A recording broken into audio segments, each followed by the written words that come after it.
네, 올해도 정부 예산안 처리가 결국 임시국회로 넘어가게 됐죠. 자, 20일 날 이제 회의가 열기로 돼 있는데 이제 예산안은 물론 이제 처리가 되겠죠. 그런데 여기에서 지금 민주당이 추진하고 있는 이른바 쌍특검법 이게 앞으로 크게 뇌관이 될 것 같습니다. 김한규 의원님, 여기 이제 김건희 여사와 관련된 이제 특검이잖아요. 이거는 이제 20일 날 처리를 안 하면 그 다음에 또 임시국회 일정을 잡아놨는데 그때는 처리한다는 거죠. 네, 가동부의가 되기 때문에. 네. 12월 22일까지 처리가 되지 않으면 그 다음에 열린 본회의에서 처리를 하도록 돼 있고, 네. 28일 날 잠정적으로 여야가 본회의에 합의를 했습니다.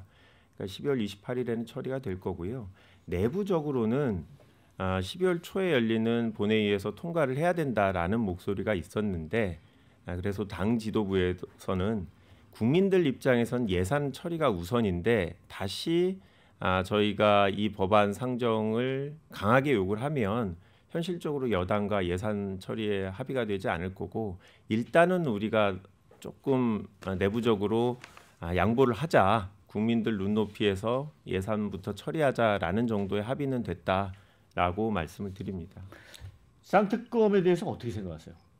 이게 이게 저 개인적인 의견인데요. 이 쌍특검이라든지 그다음에 이런 걸 계속해서 민주당에서 얘기하는 걸 보면 민주당 같은 경우는 지금 현재 이번 총선을 통해서 나오고 있는 정책들이나 아니면 국민들한테 던져지는 민생 관련한 부분에 있어 가지고 특별히 관심을 끌거나 언론의 주목을 받는 부분이 우리 지금 현재 국민의힘보다도 훨씬 약하다는 거예요. 그리고 강성 지지층들이 제가 봤을 때는 그런 부분에 반응을 하지 않습니다.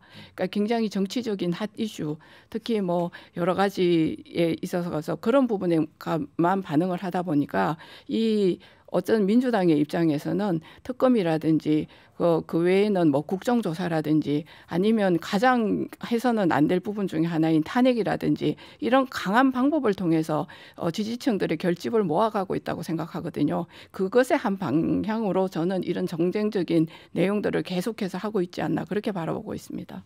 정쟁의 목적이라고 말씀하시는데. 여당이 원하는 거, 여당이 반대한다고 야당이 아무런 역할을 못한다면 그거 자체는 국회로서의 임무 해태죠.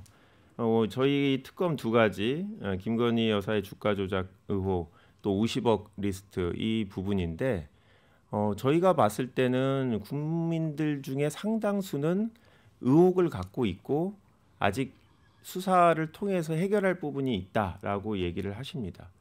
그런데 여당이 원하지 않는다고 해서 이거를 그렇다고 해서 저희는 여당이 문제가 없다라고 하니 그냥 넘어갈 수는 없는 거잖아요. 근데 지금도 저희가 이거를 국회에서 통과시킨다고 해서 대통령이 또 거부권을 행사하시겠죠. 그런데 대통령이 거부권을 행사할지도 모른다, 또는 여당이 반대할지도 모른다라고 해서 저희가 특검을 포기할 수는 없다라고 말씀을 드리고요.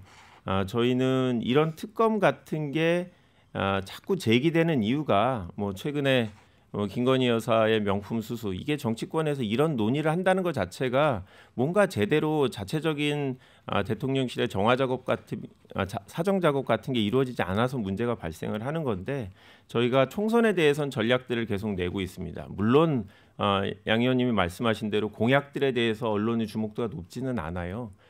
그렇다 할지라도 저희는 그 부분대로 총선 준비를 하고, 오랫동안 여당의 반대로 통과되지 못하는 법에 대해서는 최대한 올해 내에 정리는 하고 내년부터는 총선에 대해서 양당이 공약으로 경쟁하는 분위기를 좀 만들고 싶다라는 말씀드립니다. 저희 국회에서 사실은 아시겠지만 저희는 110석 남짓하고요. 야당이 원하면 무엇이든지 할 수 있는 게 지금 현재 국회 상황입니다. 그러니까 우리가 여당이라고 하긴 하지만 국회 내에서는 절대 소수이기 때문에 할 수 있는 일이 사실은 거의 없는 상황이라는 걸 일단 먼저 말씀드리고요. 그다음에 두 번째, 지금 특검하겠다고 하는 김건희 여사의 특검에 대해서도 조금 말씀드릴 수 있는 게, 문재인 정권 당시에 문재인이 인정한 검사들이 굉장히 많은 수사를 했음에도 불구하고 기소를 못했는 내용입니다. 그런데 지금 이걸 왜 하려고 하느냐? 야당의 입맛에 맞는 검사를 임명해서 총선 내내 이 이슈를 끌고 가면서 방송을 통해 가지고 정쟁을 하겠다라고 하는 거고, 지금 이제 특검법이 통과되면 모든 게 끝나고 정책으로 국민들과 함께 총선을 치를 수 있다고 방금 말씀하셨지만, 저는 그게 아니라 이 특검이 통과되고 나면 특수검사가 이것을 조사해 가는 과정들이 연일 방송에 나올 거 아닙니까? 그 내용을 가지고 총선을 치르겠다고 하는 속내라고 밖에 저는 생각할 수가 없거든요. 이 문제는 정책을 하지 않겠다는 얘기입니다. 국민들의 민생의 삶에 대해서 더 많은 시간과 애정을 가지고 노력하지 않겠다라고 저는 받아들여지거든요. 무리한 특검 수사를 하게 되면 국민들이 평가를 하겠죠. 그리고 여당 때문에 법사위가 안 열려서 본회의 안건이 부의되지 않을 정도로 여당이 법사위 운영에 대해서 어떤 정치적인 비토권으로 지금 활용을 하고 있고, 예산도 통과되지 않는 게 야당의 의견을 그냥 수용을 못하는 거예요. 그 헌법에 정해져 있는 예산 증액과 비목 신설에 대해서는 정부의 동의가 필요하다는 무기로 여당이 원하는 대로 예산 통과하려고 하고 있고, 대통령 거부권 행사, 역대 정권에서 있었던 거부권보다 지금 대통령께서 하시는 거부권 행사가 더 많고 있거든요.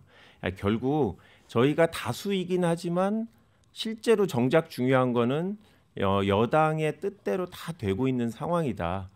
야당의 뭐 아픔이긴 한데요. 대통령제에서는 어쩔 수 없는 건데, 그렇다고 하면 저희가 그럼에도 불구하고 거부권이 행사될 수 있음에도 불구하고 저희는 국회에 의사표시를 해야겠고, 그게 정부 여당에 대한 견제를 하기 위한 야당의 존재의 의의다라고 생각합니다. 자, 오늘 두 분 수고 많으셨고요. 함께해 주셔서 너무 고맙습니다. 저는 다음 주에 다시 뵙도록 하겠습니다.